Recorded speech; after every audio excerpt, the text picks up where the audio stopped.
उसके घर गया तो चबूचे यानी गंदे पानी के गड्ढे में जा गिरा। नाकामियों ने कहाँ लाके डुबोया मुझे। क्या बकवास कर रहा है? अच्छे शेर नहीं आते तो पढ़ता क्यों है? क्योंकि आपकी जिंदगी का सिनेरियो भी कुछ ऐसा ही है। ना मोहब्बत की कद्र है ना पहचान।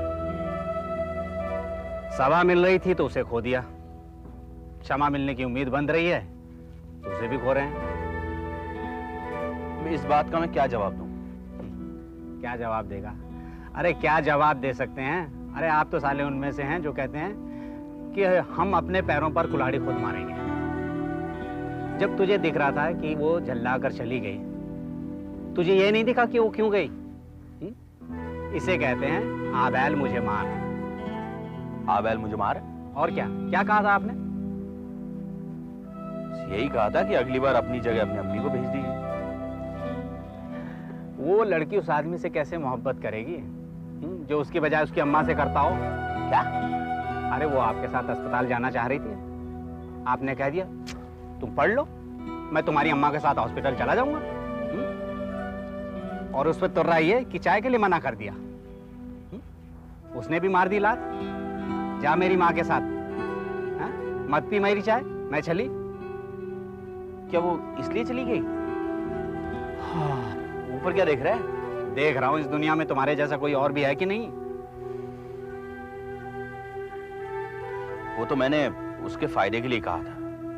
मैं चाहता था कि वो पास हो जाए, उसे तकलीफ ना पहुंचे। और चाय के लिए क्यों मना किया था? वो मैं दिखाना चाहता था जो मैं कर रहा हूं, वो किसी चीज के लिए नहीं कर रहा। उसके लिए भी नहीं। बेटे इस दुनिया में अगर कोई है तो वो है, वो तुझे जानती है। वो जानती है कि तू क्या कर रहा है, किसके लिए सांस ले रहा है, सब उसके लिए कर रहा है। इसलिए बनने की और उस पर हावी होने की कोशिश मत कर। तो क्या वो मेरे लिए कुछ नहीं करेगी? उसने जो करना था वो कर दिया। कल उसने बता दिया। वो तुम्हारे साथ अस्पताल जाना चाहती थी, वो तुम्हारे साथ चाय पीना चाहती थी। तो उसका ये तरीका है? बिल्कुल, तभी तो किसी ने कहा है, मैं जो ऐसा जानती प्रीत किए दुख होए, नगर ढिंडोरा पीटती प्रीत न की जो कोई।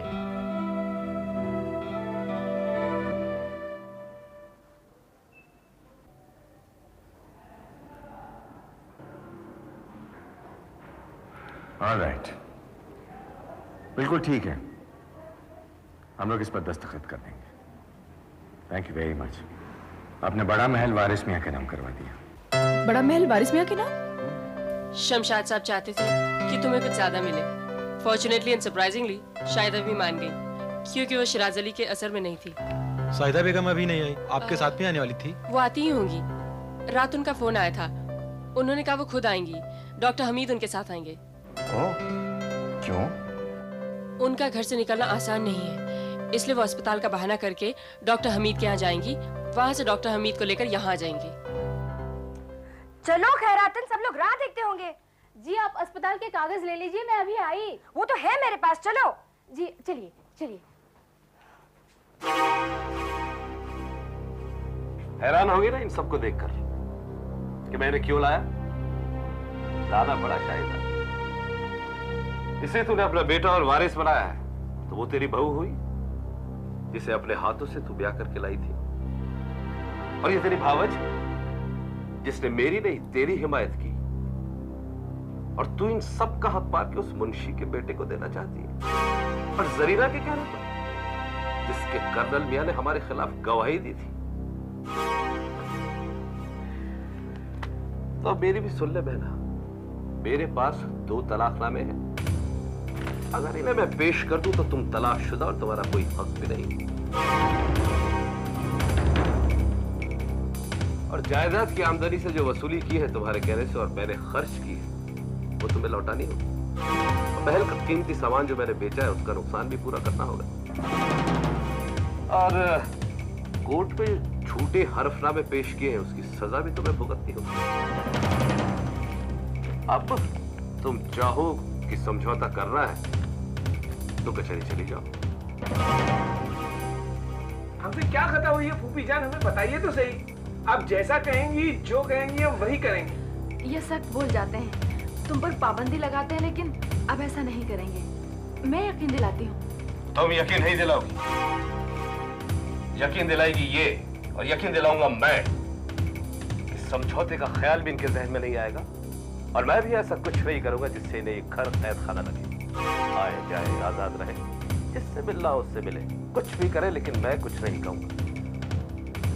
लेकिन मेरे बहनोई की दौलत इस घर के लोगों से बाहर नहीं जाएगी।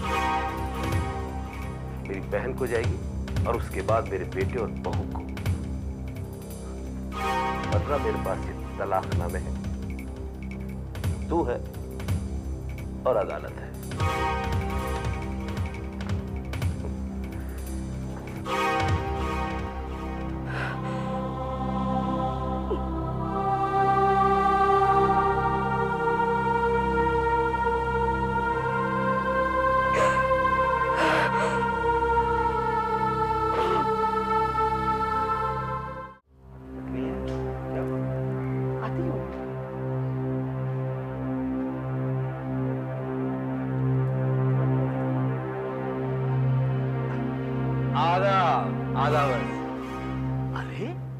आप लोग यहाँ कैसे?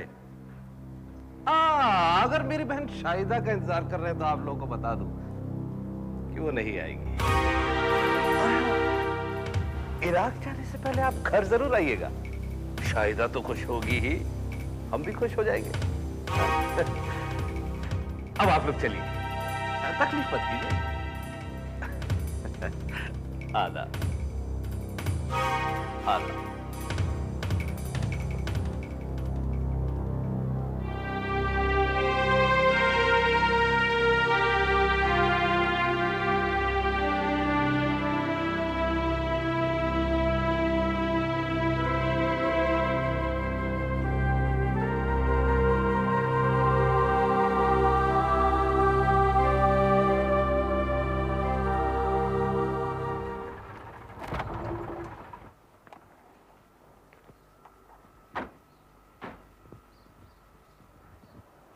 कितना हुआ?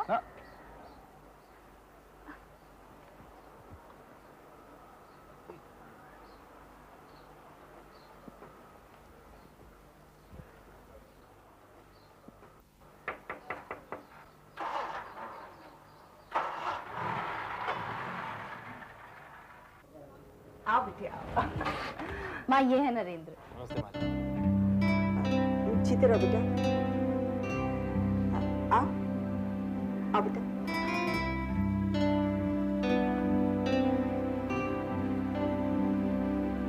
आप बैठिए। अच्छा माँ मैं चलती हूँ, ट्रेनिंग के लिए जा रही हूँ, शाम को लौटूंगी। लंच पर तो आओगी ना? ना मैं नहीं आऊंगी, इसे खाना खिला देना, मैं फोन कर दूंगी। बाय।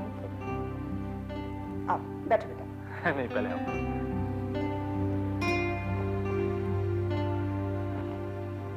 चाय या कॉफी मंगवाऊं? जी धन्यवाद, मैंने ट्रेन में ब्रेकफास्ट कर लिया था।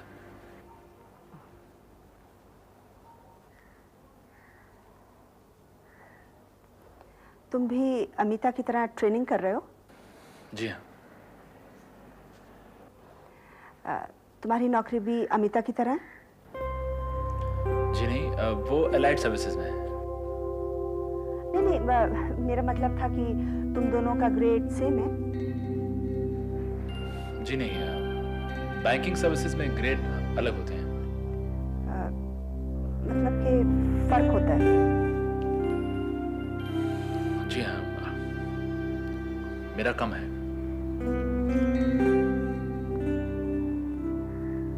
तुम्हारे माता पिता को पता है? किस बारे में? हमारी अमिता के बारे में। अमिता एक बार घर पर आई थी, लेकिन मैंने उनको इस बारे में कुछ बताया नहीं। तुम्हारी 2 कुंवारी बहनें हैं।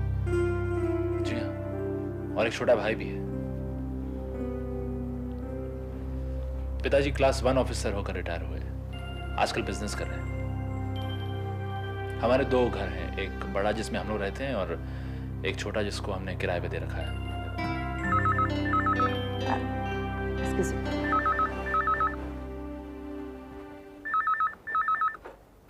हेलो। नमस्ते माता जी, मैं ब्रिजेश बोल रहा हूँ।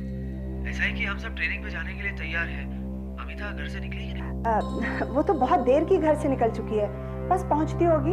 ओके माता जी। कौन पूछ रहा था? वो ब्रिजेश तो नहीं? नहीं, कोई लड़की थी, शायद उसकी पीए हो सकती है। माँ जी आप अंदर जाकर आराम कीजिए, मैं कुछ किताब पढ़ लूंगा। अगर मुझे किसी चीज की जरूरत पड़ी तो मैं आपको बता दूंगा। ठीक है।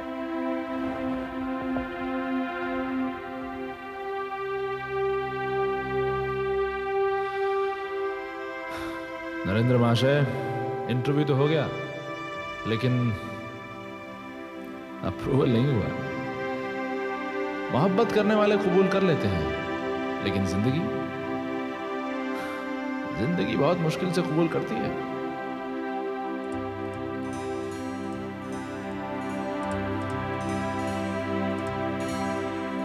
ये खालिद मिस्टर गॉड के साथ काम करते हैं? हाँ। क्यों? मैं सोच रही थी अगर तुम्हें आपत्ति ना हो तो। किस बात में? मैं उनसे मिल लूं। तुम उनसे मिलो? क्यों? यानी मुझे कोई आपत्ति नहीं है। मैं सोच रही थी कि मैं उन्हें एंगेज कर लूं, मैं उनसे मदद लूं। मैंने गौर साहब से तो कह दिया कि मैं सबूत ढूंढ लाऊंगी, लेकिन अब मुझे असंभव लगता है। क्यों? अब क्या हुआ? वो आदमी इतना धूर्त है, इतनी चालाकियां कर रहा है। अब मेरा दिल नहीं मानता कि उसने शादी इसी शहर में की होगी। वो कहीं जरूर बाहर गया होगा। कहाँ? मुंबई में उसका ऑफिस है, शायद वहां। तो ये काम ना तुम कर सकती हो ना मैं। मिस्टर खालिद से कहेंगे कि ऐसे किसी व्यक्ति को एंगेज कर लें, किसी मौलवी या वर्कर को जो ये काम जानता हो। वो उसे एंगेज कर लेंगे और मैं पेमेंट कर दूंगी। खालिद साहब वकील भी हैं और मुस्लिम भी। ऐसी सारी चीज़ों को वो अच्छी तरह से समझते हैं। तुम्हारा नाम लूंगी तो उनका इंटरेस्ट भी बनेगा। मैं सहायता चाहती हूँ तुमसे, मेरी मदद करो।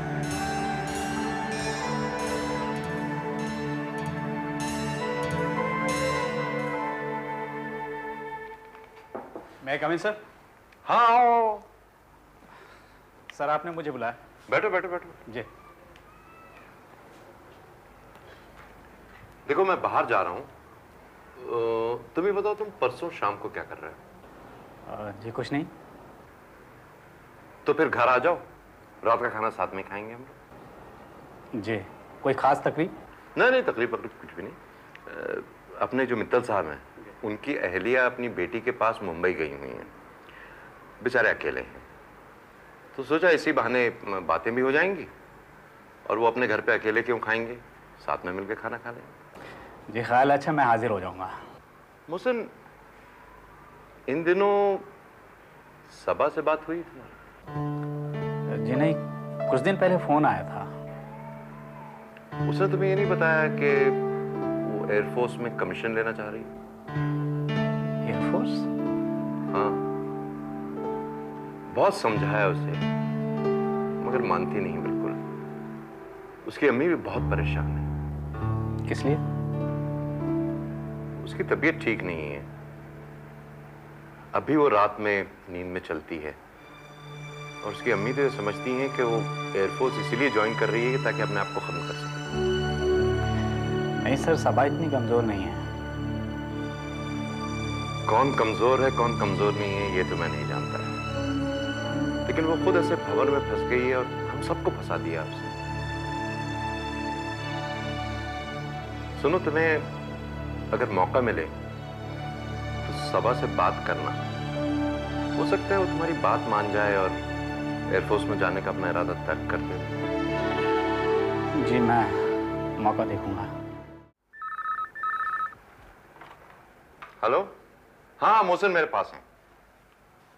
तुम्हारे अब्बू का फोन है, मैं चलता हूँ। खुदा। हेलो, आदाब अबू जान। हाँ हुक्म कीजिए। अबू जान, मेरे लिए दोनों रिश्ते एक जैसे हैं। आप और अम्मी जान जो रिश्ता तय करेंगे मैं शादी कर लूंगा। जी। नहीं अब्बू जान, मेरे साथ ऐसा नहीं है।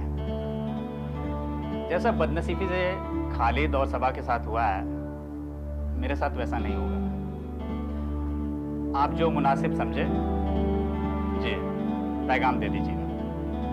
जी खुदा हाफिज़।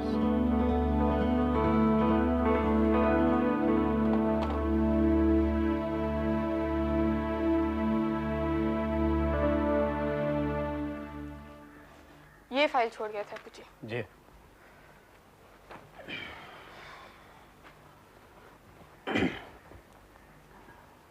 सुना है आप एयरफोर्स ज्वाइन करने का इरादा कर रही हैं? हाँ, क्यों? नहीं, ऐसी सर बता रहे थे कि कह रहे थे क्या कि मुझे पर्सुएट करो कि मैं ना जाऊं। नहीं तो झूठ मत बोलो तुम मौसम, क्योंकि तुम झूठ बोल नहीं पाते हो और मैं अपने अब्बू जी को अच्छी तरह जानती हूँ। उन्हें अभी तक यकीन ही नहीं है। किस बात का? कि मैं एयरफोर्स में अपनी जिंदगी को फिर से ट्रैक पर लाने जा रही हूँ या सुसाइड करने। खालिद के बाद वो समझते हैं कि मुझे बस अब एक ही काम रह गया है, मौत के इनोवेटिव तरीके तलाश करने, और अम्मी इसमें उनकी मदद कर रही है। क्या देख रहे हो? तुम भी उसी स्कूल ऑफ थॉट के हो कि होना चाह रहे हो? नहीं तो फिर जो पूछना है सीधे पूछा करो। क्या? मोहसिन, मैंने तुम्हें अब्बू जी को इसीलिए ज्वाइन करने के लिए नहीं कहा था।